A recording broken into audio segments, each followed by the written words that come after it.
Go Who's and welcome to the 4-3-4 defense. My name is Deuce Prince. I'm a Charlottesville, Virginia native, lifelong UVA football fan, and former college offensive lineman. And we've got a very special guest on the show today. He is a writer for CavsCorner, my new coworker, for lack of a better word, with the 4-3-4 defense, coming to CavsCorner. Jackson Hephner, man, how are you doing?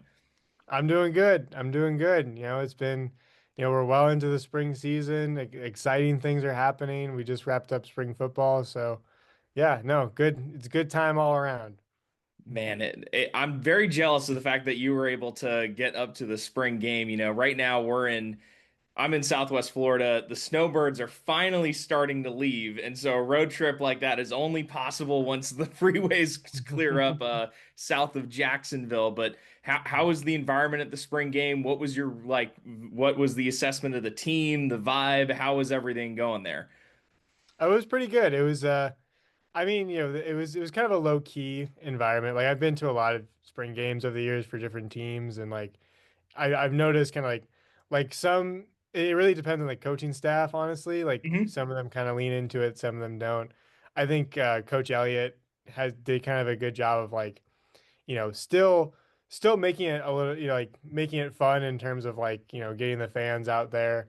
But like it was, still like kind of a standard scrimmage, but at the same time, you're in Scott Stadium. It was a nice day. It wasn't too hot. There was a decent crowd, over on kind of I think that would have been the east side stands, so like the Yeah. ones that are opposite of the logo. So there wasn't a ton of people there. I know some tech accounts on Twitter were kind of, trying to get us on that, but I still thought it was a pretty decent crowd, all things considered. And Well, and it was an active day on campus. There were a lot of other events or other sports having actual games, and I think spring game attendance, maybe what color socks you wear has less right. effect on the Yeah, outlook of exactly. the actual Yeah. season. And like yeah.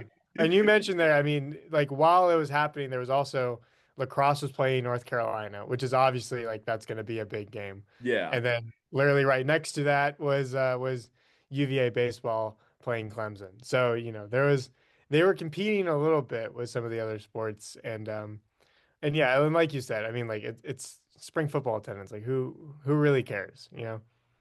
It's not I've never played in front of a packed spring game. I mean, ours was open. Ours at the Citadel was open to the public, but like you really didn't have that many people show up. We couldn't make the Corps of Cadets forcibly go out for a spring game, but like the work done on the field is obviously the most important part. And man, in terms of out of nowhere stars of the spring game, I think Solomon Beebe and Chase Morrison have to be it, right? Oh yeah, absolutely.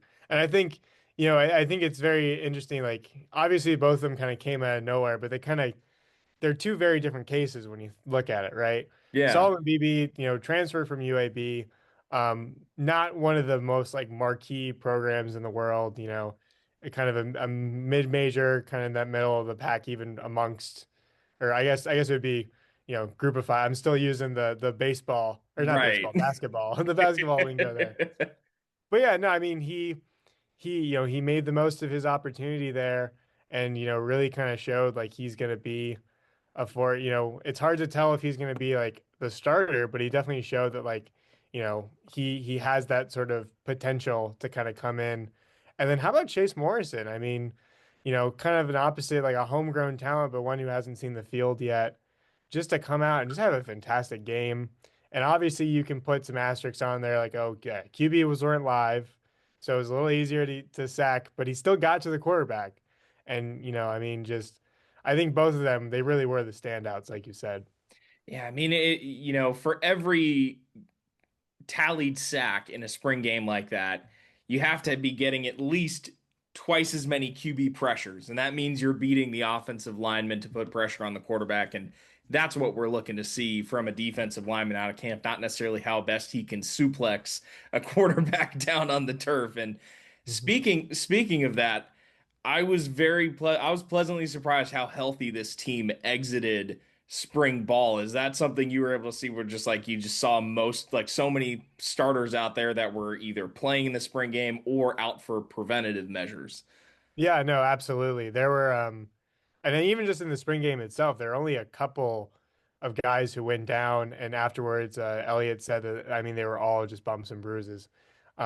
So obviously you're missing a good couple, like some major contributors there, who were just out all spring. Yeah. But I mean, you look at the guys who are out there, and it's I mean, you had most of the running backs besides all the running backs besides Noah Vaughn were out there. Then they all Mhm. played and they all contributed. You went all the way down the depth chart with the quarterbacks. Like you started with, the three that we know are in the competition: Holstein, Prabula, Gear, and then you just went all the way down the depth chart. And then you also had guys like you had like your Jam Jacksons who are Yeah. like we haven't seen in a while and they're coming back and they were able to hit the field this spring. So, Hmm. I think it was, sometimes, it's football. Like when you're practicing, things go wrong, but like, UVA had a very, very fortunate spring in terms of health. Absolutely. And for a lot of those guys, it's like baseball spring training. You don't need to see Clayton Kershaw if he can go 7 innings. You have him throw two good ones Mhm. and go straight into the dugout. So for Right, exactly. like Yeah, it's NFL preseason, right? It's the same thing. It's like, and that was a cool thing about the spring game of I know people might grumble about this who were there, but the second half you really got to see the depth in yes. terms of like, yeah, you start with the third stringers and you go all the way down and you got your sophomores and your freshmen out there. And sometimes it's a little like so those guys you kind of look at them, you're like, oh well they're still a little raw. I don't know about them. Like you got to take it with a grain. But like those are the reps that are going to get them ready. And Yes. UVA's had homegrown talent before that has turned into regular starters. So Mhm. it's just uber important to get them out there when you can. One thing I noticed on the subject of the younger quarterbacks that we saw get thrown in, the amount of deflections and interceptions that I saw on the Twitter feed. Another person, Jackson, if the viewer, you should have his tweets put on notification so you get them as soon as they go out live. But interception, deflection, at least these young quarterbacks are trying to push the ball. Was that what you were seeing in the actual game as well? Oh, absolutely. I think we really didn't get to, I mean, Prbula only played like three series, right? Mhm. And Holstein played a good chunk of the first half, but really it was in the first half, it was most of the series were gear. And then in the second half, all the series were like, all the freshmen and the younger guys. Yeah. And credit to Des Kitchings. He and I guess it would be more specifically Taylor Lamb, who was doing the play calling for the spring game. Yeah. They really they kind of let him air it out, and obviously that led to some interceptions, that led to some deflections, like you mentioned, but it also led to some pretty solid passes and some pretty good reps. So you could really tell that they were trying to do. You could really tell they were trying to do a good job of getting everybody involved and kind of Yeah. giving everybody their moment. Well, and quarterback is a lot like a lot of other positions. You'd rather have someone you have to rein in than someone that you have to hit with the spurs and tell them to go. So, Right. like, hey, it's the spring game right now. We can review this tape and look at it and improve from it. But shoot, man, Eli Hamrick has nothing to lose in this spring game. Jayon Williams has nothing to lose in this spring game. Same thing with Cole Gear, really. Chuck that thing and see what happens, Yeah, you right. know? Yeah. I mean, it is one of those things like I know people can be a little cynical about it because it's like how many of these guys are we really going to see on the field? But like you really never know. I Yeah. mean everybody starts as a freshman, everybody starts as a recruit. And you did see a lot of talent from guys like Williams and guys like Eli. Like I mean that those those are the guys who obviously nothing is guaranteed, but like those are the guys that they're trying to develop. And Yeah.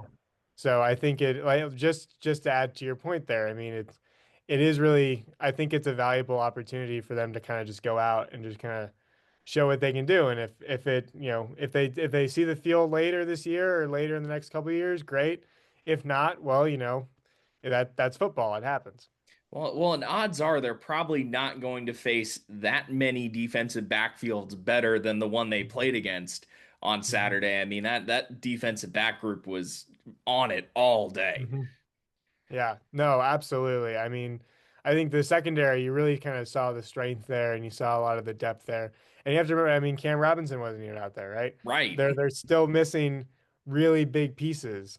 So, it definitely, I think, I think that's the big thing, like just to take away all across the roster is just how deep this team is. I mean, you really saw it, in terms of like it wasn't just the projected starters who were making the plays. You saw, your second teams, your third teams, like guys all up and down the depth chart were going out there and taking advantage of that opportunity. Absolutely. And you don't have to apologize for it. We are a group of sickos on the 4-3-4 defense. We live for the threes versus the fours in Yeah. spring ball. That's what we want to Hmm. see. We already know what Cam Robinson can do. We already know what Drake Metcalf and Noah Josie can do. Put him in bubble wrap until Brazil. Ship him on a cargo Hmm. ship in a full of packing peanut shipping container and just get him there safe. Right, exactly. Might as well just send him now. Just why delay the inevitable? I'd love to get the equipment guys on the show because I have so many questions about the logistics of this game. oh yeah. Yeah, Well, no, I have kind of thought about like, all joking aside, like it's gonna be it's gonna be very interesting, because I mean travel, I mean UVA has already been dealing with like cross country travel. We're right. talking like intercontinental travel at this point. Like I don't even know like how you even kind of deal with the logistics of that. Well, I mean, it's all the stuff that you don't think about. I had Nima Omenvar, who is kind of the American face for this event and helping put it on, and I was like, "Where are you getting goalposts from?" And they have to get them from the U.S. and shoot the Gatorade, the Honey Stinger waffle, the little thingies, like all Mhm. that stuff has to get shipped down. And God, I'd love to get those equipment guys on because that they are probably working on that right now. Oh, absolutely.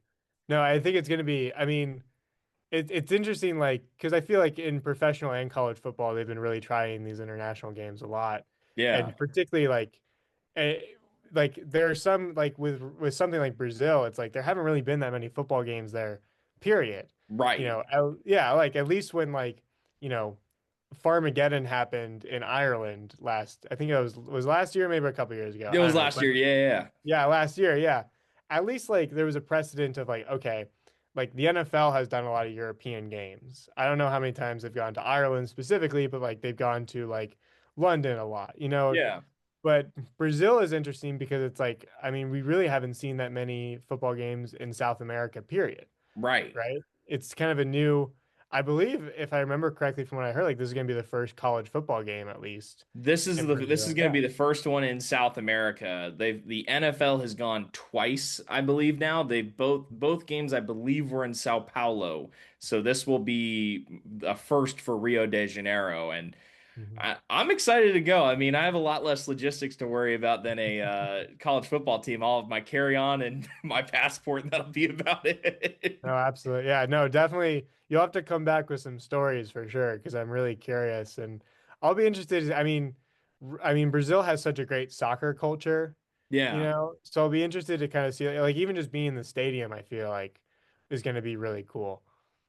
We'll have to try and get some chants taught because, like, obviously they're big on the chants. I can't wait to just get absolutely schooled in a soccer game down there or in a futsal game or something like Yeah. that. But Jackson, I wanted to learn a little bit more about you and your affinity for UVA. So we were talking before you went to JMU. Were you a Virginia fan the whole time and then went to JMU for school and then now you're covering Virginia? What is your story towards where you are now? So it's a very fascinating journey, and it's one that I haven't really talked too much about, and you'll kind of see why.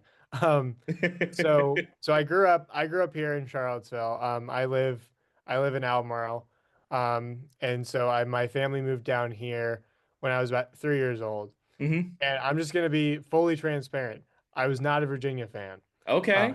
yeah, my dad actually graduated from Virginia Tech, Oh my and yeah, goodness. yes, yes. So I was a really big Hokie, and I was kind of obnoxious about it because I was the like black sheep of all of my like classes and whatnot. Right. And but I was really into football, and I really just kind of love sports and I love like the excitement of it. And I would like my I would go to a tech game once every year with my dad, and that was like our tradition. And Yeah. it was funny. I was not one of those like because I've met people who like were kind of like me, like they grew up as Tech fans in Charlottesville and like they hate UVA and Right. like they've always hated you. I was never like that. Hmm. My dad made sure like specifically because my dad like worked for UVA for a year when we first moved down here, Hmm. and we have other family that went to UVA. Yeah. So he always tried to kind of instill in me of like like hey, like we respect UVA, we like UVA, we just don't like them when they play Tech, you Yeah. know? And so and that kind of rubbed off on me. And I think as I got older, I sort of started to appreciate things a little bit more. Like I remember when UVA won the championship in basketball in 2019, like I was wearing my UVA shirt, Yeah. and like, I kind of, and then what was funny about it, was really funny about it was when I moved away and I went to JMU. Hmm. And I don't know how many UVA fans are really aware of this. JMU fans hate UVA and they hate Virginia Tech. And it's a very much like Yeah. yeah, it's like a little brother type of thing. Like they just hate them both. Yeah. And I know UVA fans and Tech fans don't really like to think about JMU that much. But yeah, It's it. it's funny you mentioned that because my dad not I my first memories are my dad coaching at Virginia, but prior to that he had been at JMU and won a Mm. lot of games, and they were, so JMU was always kind of like our secondary favorite Virginia team. Oh And wow. so over the past couple years with Twitter growing, I've been like, oh man, the JMU folks really don't like us. I thought like this was an alliance at first. No, I mean, it's just mostly like JMU fans. As much as I love JMU and I loved being there, especially for like the 4 years that I was there, JMU fans like can be very like I don't know what the bad like the little brother syndrome is very very real, and they Yeah. can be they're very passionate, and they're very much like I think every JMU fan wants to play UVA more, And, you and know. and from an objective standpoint, they have a hell of a lot to be proud of over Yes. in Yeah. Harrisonburg. They have bootstrapped that program to a top 25 finish when just a couple of years ago they were in the Colonial battling with URI and Maine and all of those teams. So like Mhm. shooting the funny thing about Virginia Tech is obviously I grew up in Charlottesville in that building, and I actually respect the hell out of a lot of folks over at Mhm. Virginia Tech because Frank Beamer was kind of recognized within that coaching fraternity as being a damn good coach. Mhm. And my dad actually leaned on him when he went out to Kansas State Mhm. and kind of learning about getting different opinions on being a head coach for the first time. So like I hate UNC. I really don't like the Tar Heels, but like Mhm. I can find a lot of common ground in some cases with Virginia Yeah. Tech fans. No, yeah. And it's funny. So the reason I sort of bring up a JMU is just because when I moved away, like you would think that because JMU fans hate UVA that I would just hate UVA more. But the Yeah. opposite actually happened. Oh. I moved away and I like, I think it was because just being away from home a little bit, Hmm. I kind of was like, like UVA is not that bad. Like, I like, yeah, that's my home. That's my hometown. And then I came back and when I would come back, I went to the NCAA tournament for baseball the 2 years that UVA hosted, and I was like, yeah, this is kind of cool. Like, having a really good college sports program like right near my home. Yeah. Like this is really fun. So it was one of those things where like just kind of over time, like I just kind of grew to appreciate it more and more. And then when I finally graduated, I'm like, I don't know what I'm gonna do. Like I can't, I don't know where I'm gonna go. To be able to come back home and be able to be involved and with UVA and cover it and be able to have this amazing opportunity. I mean, it really is an honor in Yeah. my, to cover UVA. I mean, I loved covering JMU and I got to be there for some really exciting things. But I mean, the Sun Belt's not the ACC. I know Yeah. people love and like no disrespect to the Sun Belt, but it's just like, going from like albeit one of the top mid-major group of five programs to one of the top, power four programs, it's been a jump, it's been an adjustment, I'm not going to Hmm. say I did it perfectly or anything, but it has been just like a really, really cool experience. And yeah, like you said, I think when you live in this state for long enough, you start to you make those connections. And over time, I think, you start to, you say, you know what, I have some friends over here, I have some friends over there. I Yeah. lived here, I lived there, I went there. It's just the Commonwealth is a lot, it's a big Commonwealth, but it's a lot smaller than it seems, right? Yeah, absolutely. And you end up knowing too many people who you like, and you're like, all right, well, they're a Hokie, they're a who, Yeah. like we can reconcile for 364 days out of the year, and then when that one day comes, we can headbang it Mhm. out. I mean, it's funny too because you chose a hell of a year to get involved with I know. Virginia athletics. This has been Yeah. like, for people who have been here for a while, we know what this is. And this is Mhm. like high watermark stuff, and hopefully we can follow up on it. Like this has got to be a great year of just stuff to cover constantly, right? I know. And it's very funny in terms of like when I was at JMU for a very exciting 4 years, right? Because I was there Oh from yeah. 2021 to 2025. So I was there, like I got to cover. Well, I didn't necessarily cover this because I wasn't high up at the paper at the time, but like I was there for that transition to the FBS. I Mm, got to cover Kurt Cignetti's last year. A lot of those guys on that team are national champions now. I was there for the first bowl game, and then obviously right after I graduated, they're in the playoff.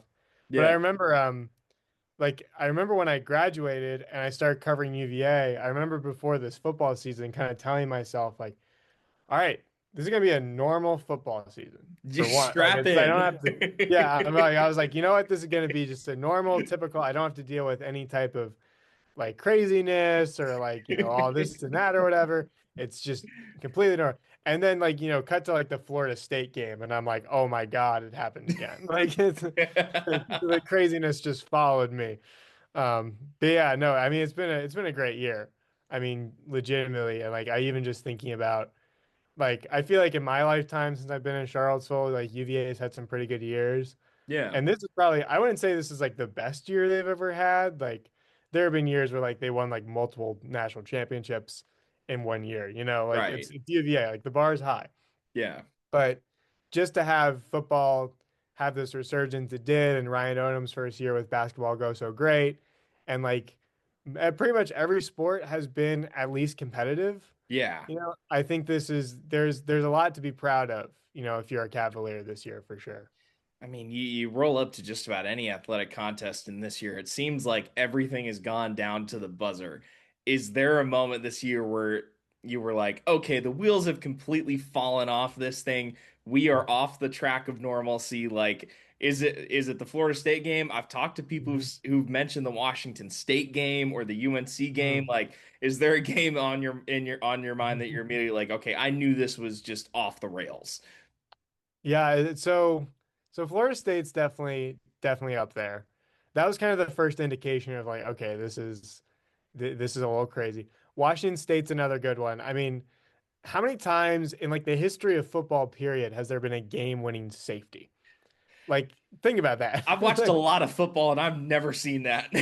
I know that's some like college football 25 stuff. Like that's I don't know. I mean, I remember like in being in the press room after at the end of that game, talking with the other reporters and be like, has there ever been a game-winning safety? Like, has that ever happened ever? Like, can we like look this up? But so that was wild.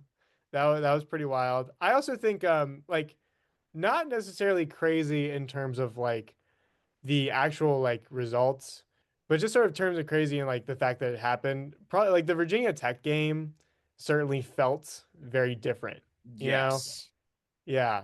Like the fact that like so much was on the line for that game. Like UVA, like they had to win it to make it to the AC championship.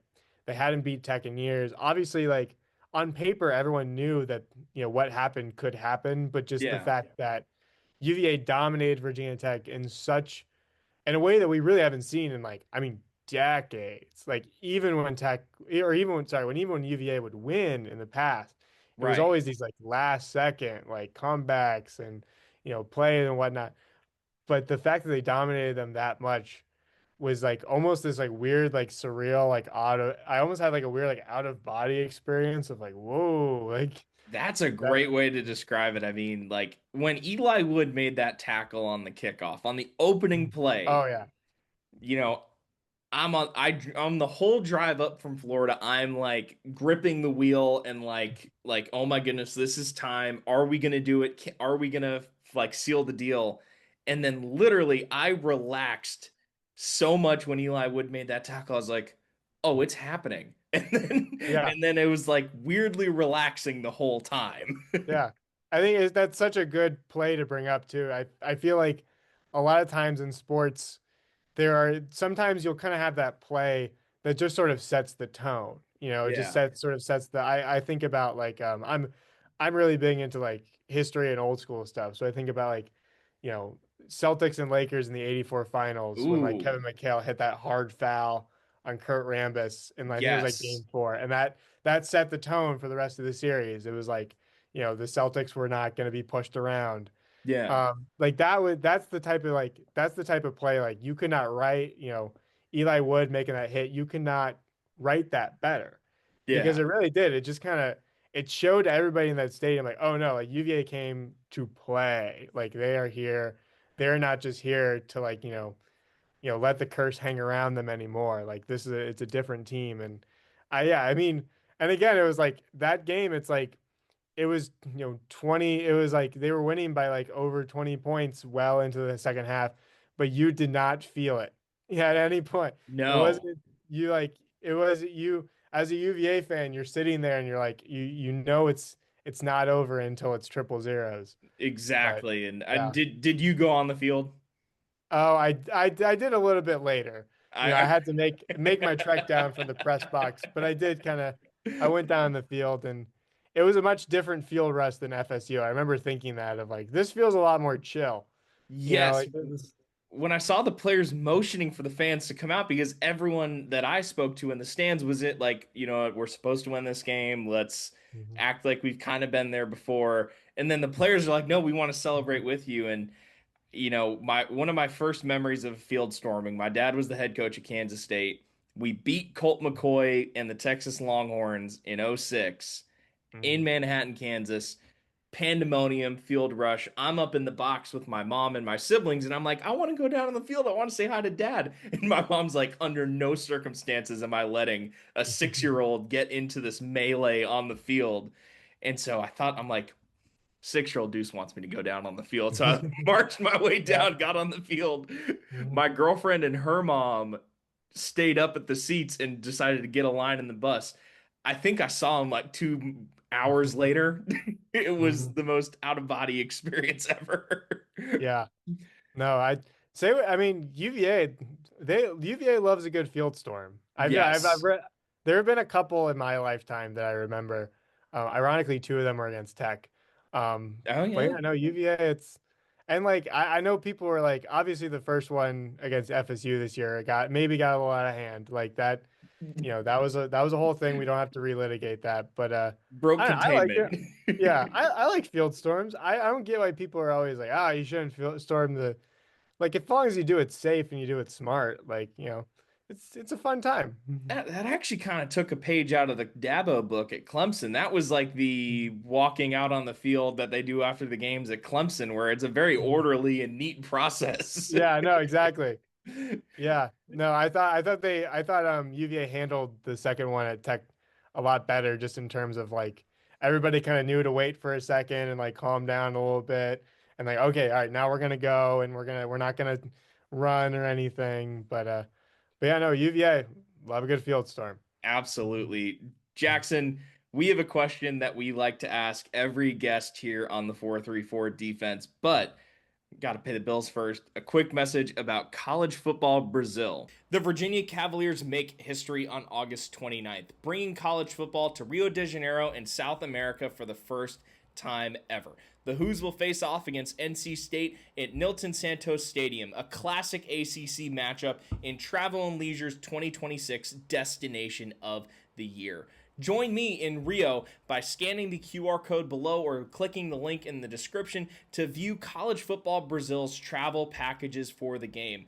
The package not only includes transportation to the game, as well as transportation to Christ the Redeemer, Sugarloaf Mountain, as well as a hosted pregame tailgate experience. Choose the ultimate fan experience with College Football Brazil, and I'll see you in Rio. Jackson, what is your Bodo's order? I see. I forgot that you're gonna ask this. I've watched this show enough to be like, oh man, I wonder what I'm gonna say when he asked me, and I completely forgot today. So first off, before I give you my buzzer, I gotta give a shout out. I got a good buddy named Will. He currently works at the Bodos on Preston Avenue. He is a great guy, great baker. I've had his bagels. He's ate so much Bodos over the past years, like he can tell the difference between who bakes them. So if we're talking about, I gotta give a shout out to him. Hey, shout out Will, Um, man. yeah, exactly. So my whole thing, and maybe you can call me crazy for this. It depends on what time of day. No, that's not I am, crazy. Okay. yeah, like I don't like eating breakfast food in the afternoon. That's my whole thing. Okay. So if I get there and it's like 10 a.m., 11 a.m., I'm looking for like a brunch type of thing. I will typically do the classic sausage, egg, and cheese. Usually on a plain bagel, maybe in everything if I'm feeling a little fancy. Yeah. Um, but if it's the afternoon, I've started doing it's a little pricey, but I'll get smoked turkey breast with bacon, lettuce, and tomato, a little bit of mayo, because if you ask for mayo, they put a lot on there. And I Right. appreciate the effort, but I don't need that much mayo. And I'll typically do that on a plane or in everything if I'm feeling a little fancy. So that's my order. It must be a like talented journalist thing because you and Preston will I'll have to run the tape back on what Preston exactly ordered. But Mhm. Preston's lunch order and yours are basically the same. No, I mean, yeah, no, it's once you kind of like explore the menu a little bit, you can kind of find the don't sleep on the sandwiches, man. I mean, seriously. No, they're good. Like Yeah. anything from there is Yeah. good. I also distinctly remember I think Preston said he grabs a bag of bagels for the family, which like Yes. that's a great answer. I whenever my parents come back from Bodo's with a bag of bagels, I'm like, "Thank you." Like you can tell he's a good family man based off of that answer. Yes, exactly. That's a team player. Yeah. The this is a question that I've started that I think we just need to ask Charlottesville locals because this stumped Jake Malasek, my dad, Mike Grow, and Al Grow. Okay. Have you ever seen anyone go into the Afghan kebab by the football facility? Oh my gosh, that place. That's been Oh, around since like 2000. I know. It's been in. It's funny, and I've thought about this before, because for those who don't know, my day job is I do local news coverage for Seville right now, which is where Mike Barber is. So, Yeah. shout out to them. Shout out, Mike. Um, yeah, and we do we hear a lot of different stories about or we'll get stories or advertisers from like the local places, and like there's just so many places like that in Charlottesville. You know what I mean? Like Yeah. there are so many places you drive around and you just like there will be like I go the same route down to downtown to the grounds or whatever, and I'll Yeah. just pass these places and I never really think about them that much. But it's funny, like as soon as somebody brings up like, oh yeah, the Afghan kebab, oh my, like I know exactly what you are talking about. I have never seen anyone go there. I have not gone. I think I've had a conversation. I forget who it was. I had a conversation with somebody who had gone there who was like, yeah, no, it's pretty good. You should check it out. So I'm gonna maybe have I'm gonna have to film an episode there when I'm yes. back in Charlottesville. Absolutely. I'll go with you. You and I will go to the Afghan kebab shop. Maybe like a little bonus episode for the Cavs Corner faithful.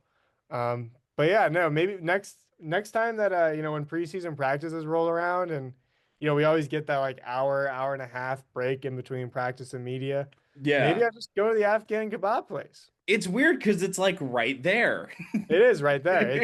And again, it's like you don't think it like there are a ton of places that are just like along my route that I've passed a million times, and it's these like local mom and pop shops, and I haven't gone, and I that is the one thing that like since I've moved back here, I'm like I need to try more local stuff because there's so many Yes, local places I haven't gone to. I gotta try more local stuff.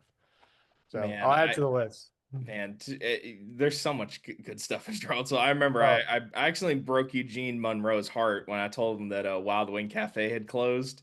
oh, yeah. You know what's funny? I got Mike London's autograph at Wild Wing Cafe when I was like 7. Because that was like the designated post game spot for like that Mhm. era of UVA staff. That was a great damn place. But Yeah. Jackson, Yeah. thank you so much for your time. It's been awesome working with you at Cavs Corner. It's gonna continue to be a pleasure, man. Thank you so much for your time. Yes, absolutely. I thank you so much. We're very happy to have you, man. You're a great addition to the team. So keep up the good work as well. Absolutely. And if to our viewers, if you've made it this far, it's clear that you love UVA football and appreciate what we do here on the 4-3-4 defense. First off, thank you. And if you would like to see more of this type of content, more of Jackson, even more of the 4-3-4 defense, then go ahead and subscribe over at Cavs Corner. There's awesome video coverage that I bring, Brad with the Cavs Corner podcast, and Jackson with awesome written content. There's a lot of stuff going up pretty much every single day. So if you are a Virginia fan and you're hungry for more news, more content, then head on over to Cavs Corner. To the video, like it, share it, subscribe to the channel. Thank you so much for watching, and go Hoos.